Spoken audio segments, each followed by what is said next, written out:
دوستو یاد رکھنا، تگڑا اور مضبوط جوان پتہ کون ہوتا ہے؟ جس کی نظریں پوری طرح اس کے کنٹرول میں ہوں۔ یہ علامت جوانی ہے۔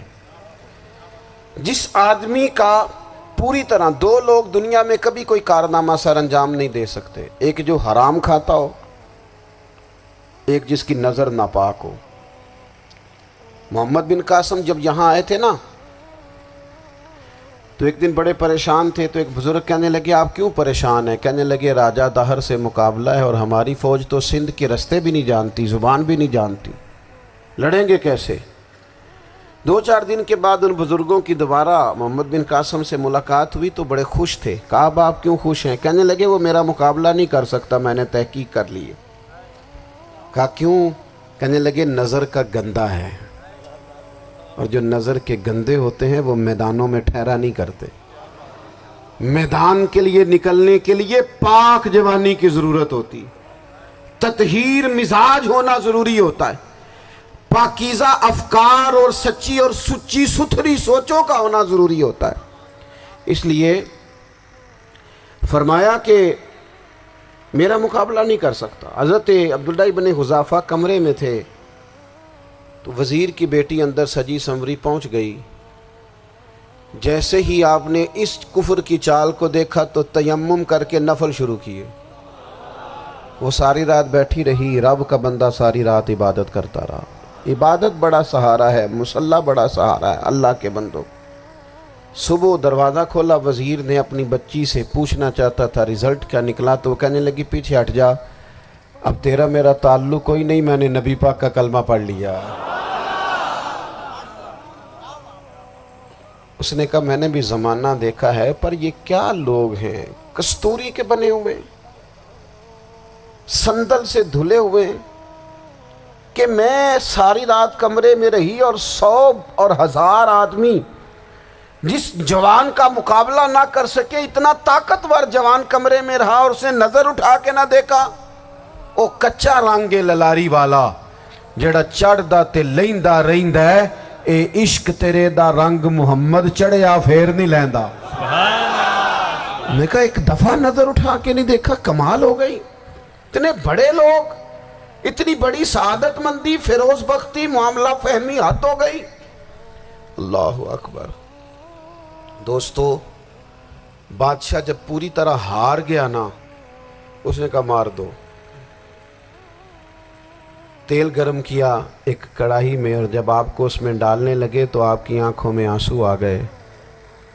بادشاہ کا خیال ہوا شاید نرم ہو گئے ہیں، کہنے لگا روئے کیوں؟ فرمانے لگے سوچتا ہوں جان ہی ایک ہے، کتنا مزہ ہے اس کی راہ میں جان دینے کا، کتنی لذت ہے اس کے نام پر مرنے میں، کتنا لطف ہے۔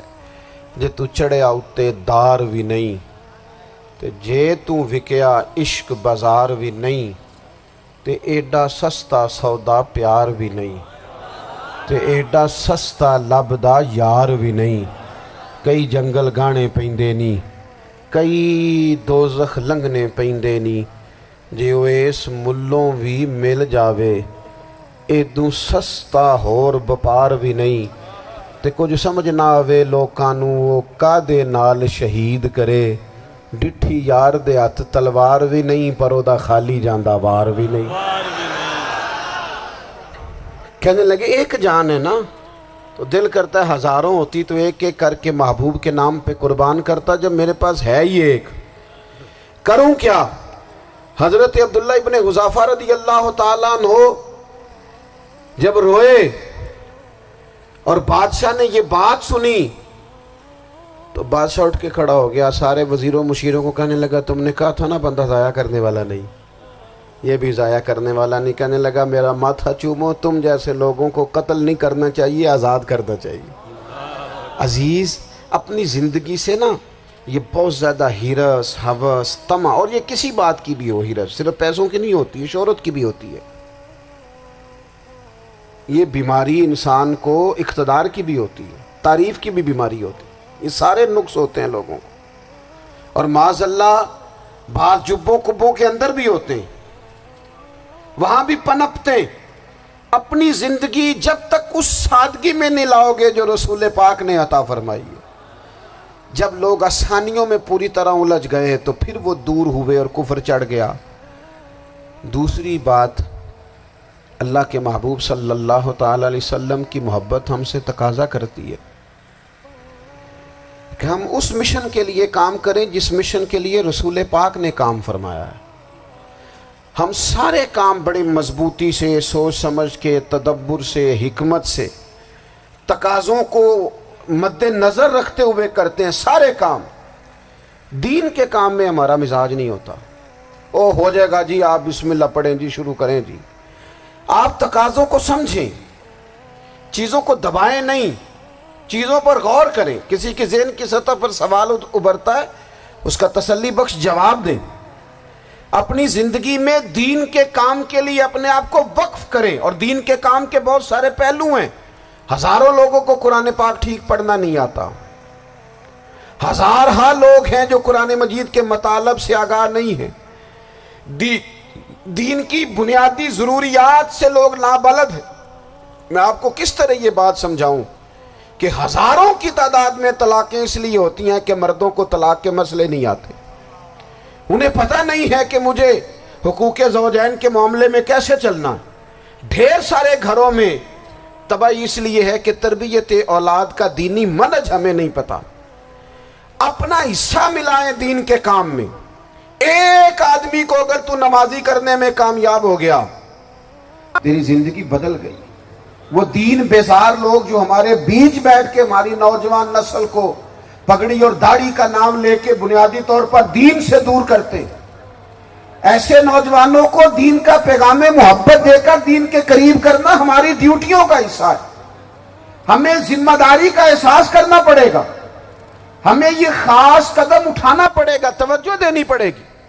مساجد، مدارس، میں آپ سے عرض کروں، اتنی ڈٹ کے مخالفت ہوتی ہے نا مدرسوں کی، اتنی ڈٹ کے۔ میں ادارہ چلاتا ہوں، اس کے چلانے میں جو مشکلات ہیں وہ تو ہم بتا نہیں سکتے آپ کو، اس لیے کہ میری قوم، میرا اس قوم سے تعلق ہے جو نعت خواں امیر کرنا چاہتی ہے، مدرسے نہیں۔ ہاں، نقیب خطیب پیدا کرنا چاہتی ہے، شعر و شاعری کی زندگی کو پروان چڑھانا چاہتی ہے۔ فقط ہمارا ان لوگوں سے تعلق ہے جو لاکھوں کروڑوں روپیہ محافل پہ لگائیں گے، اور قاری صاحب بیچارے اگر مسجد کا کوئی ہونے والا کام کسی وقت بتا دیں گے تو وہ بڑی مشکل آ جائے گی ان کے لیے۔ یہ کیسے ہو سکتا ہے، آپ نے یہ ڈیوٹی بتا دی۔ مدارس، اور جتنا اہم رول دین کو پھیلانے میں مدارس اسلامیہ کا ہے، اتنی زبردست، لوگوں کا خیال ہوتا ہے میری طرح کے لوگ شاید کام کرتے ہیں، ڈیوٹی کرتے ہیں۔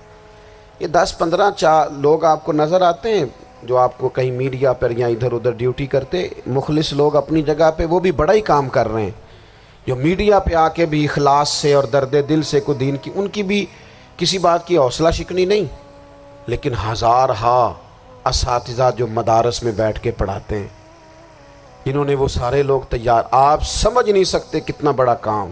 حفظ کا استاد جو ہوتا ہے نا، اس کی ڈیوٹی 24 گھنٹے ہوتی ہے، فجر سے پہلے، اور اس نے بچوں کو اٹھانا۔ تنخواہ تو ہم انہیں دینا نہیں نہ چاہتے جی، تنخواہ نہیں دے دی انہوں نے، ہمیں مولوی امیر نہ ہو جانا۔ مولوی نو تے سوٹ بھی 27ویں والی رات دے ہے تاکہ کدھر سوان کے عید والے دن پا نہ لوے، چونکہ 27ویں تو بات تے درزی پھڑتا ہی کوئی نہیں، کیوں حضرت؟ ایسے ہی ہے نا، اس وقت تو نہیں نہ لیتا۔ تو ہم چاہتے ہیں مولوی ہماری مرضی کے ہماری طرح کا سوٹ نہ پہن لے۔ مدارس کی مضبوطی، آپ یہ دیکھ لیں، یہ صلاح الدین ایوبی کا تعلق بھلا کس چیز سے تھا؟